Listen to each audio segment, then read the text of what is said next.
Well, Trump's DOJ is looking to roll back one of the most restrictive parts of the Gun Control Act, something that every single Democrat and Republican president has defended since 1968. Today we're going to talk about what that big piece of legislation is, how the DOJ is actually stepping in on this, and what this means for a lot of y'all out there. If some of those wonderful people had guns strapped right here, right to their waist, or right to their ankle. Now, whether you fall into this category of gun owner or not, it's still very significant for you, and I'll fill you in on what's going on. Of course, I'd love to hear your opinion too. How has this affected you in your ability to own guns? Maybe at one time when you were a part of this section of gun owners, or maybe it hasn't. How much of a big deal do you see this for all gun owners though? I'd love to hear your opinion down below. Let's go ahead and jump right in. So what's interesting about the Gun Control Act is Lyndon Johnson actually ended up signing this, of course, in 1968.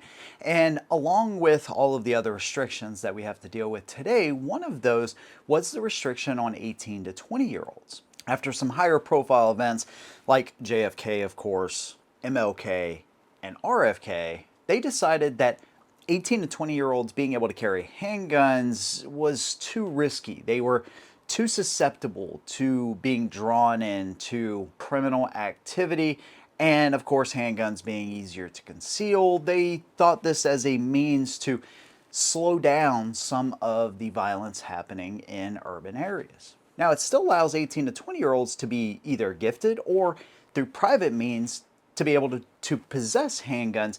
They just can't go to an FFL and actually buy one. So notice what I just said, gifted or privately, they can actually possess them. Now, of course, there's a lot of states that have stepped in and said, nope, you can't even possess them at 18. You can't be gifted them until you are 21.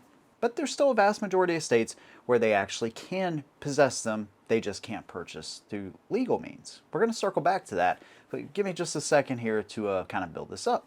So Trump's DOJ decided that they will no longer actually enforce this 21 plus handgun law. That's a pretty big deal considering they almost always defend federal laws. Now, this comes after an appeals court determined that the 21 plus handgun law is actually unconstitutional when you compare it to Bruin. And once again, Bruin is finally showing itself to be a useful tool to roll back a lot of these gun restrictions. Never, ever once in the history of the United States have we said that once you turn a certain number, now you're able to legally own firearms. There's some really important things here to consider, even if you're not 18 to 20 years old.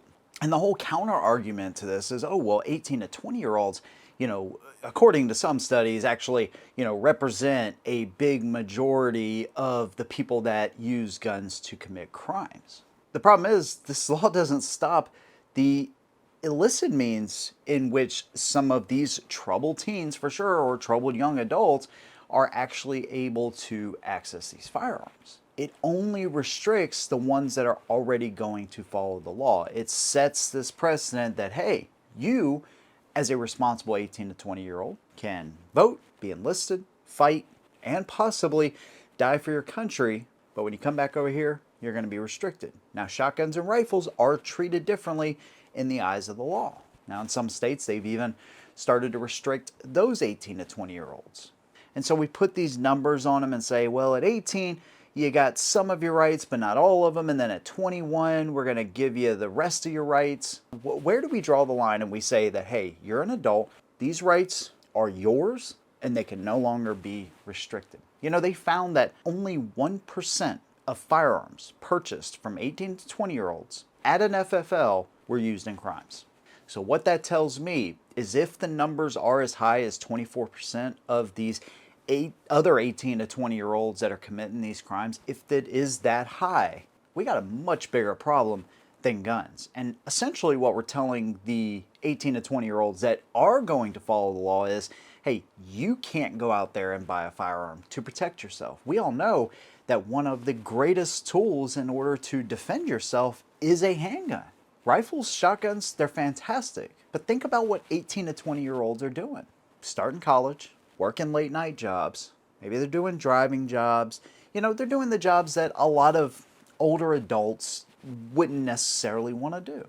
I remember when I worked at Sonic Drive-In, and we were robbed several times. One time specifically that I can think about, and two younger kids that I worked with. I was younger then too, so can't really call them kids, but they were robbed at gunpoint. They went out to start their car, and somebody came in behind them. As they came through the back door, manager opened the door because he didn't see anybody behind the peephole, and they walked in and robbed the place.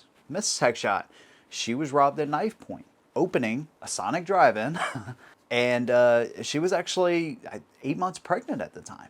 These situations could have turned out a lot worse than what they did. Fortunately, nobody in either one of these incidences was harmed. But neither one of these situations, even Mrs. Heckshot at 19 years old with our first kid, could not legally possess a firearm. She could not legally go out and purchase that firearm. Yet we have no problem sending these kids to sign up for tens of thousands of dollars worth of debt at 18 years old. No problem sending them overseas. No problem allowing them to vote. We know that they're mature enough to do some of these things. But when it comes to guns, we take a very hands-off approach and try to shield them from it, when in the history of our nation, we've never treated 18-year-olds like that. And even if you're not an 18 to 20-year-old, this could open the door, especially if SCOTUS decides to side with this appeals court decision and open the floodgates across multiple states. There's been lawsuits against some of these states for their restrict gun practices, and this could open the door for even more of them to help unravel these restrictions, these kind of arbitrary numbers that were placed in 1968 just as basically a feel-good type of measure. That's all it is, even though we know in more restrictive gun states, they still have very high crime rates. Again, I've always said this is not a gun problem. This is a people problem. This is a lack of traditional values problem, a lack of family, faith, school systems, but really it starts inside of the household. Now let's just be honest, man. You can't legislate everything. All of these measures are feel-good measures, and they do absolutely nothing to actually stop crime. And if you're going to point to mass tragic type of events, remember those things are very rare when you look at them statistically. We cannot and we should not restrict the 18 to 20-year-olds who are out here trying to start a life, doing various things to support themselves, whatever that might be, and place these arbitrary numbers on them on when they can get certain rights and when they can't. At 18, if we say you're an adult, all rights should be afforded to you. That's just my opinion. I'd love to hear yours. Let me know what you think down below. If you like what I do, consider subscribing. See you in the next one. And as always, hold them down.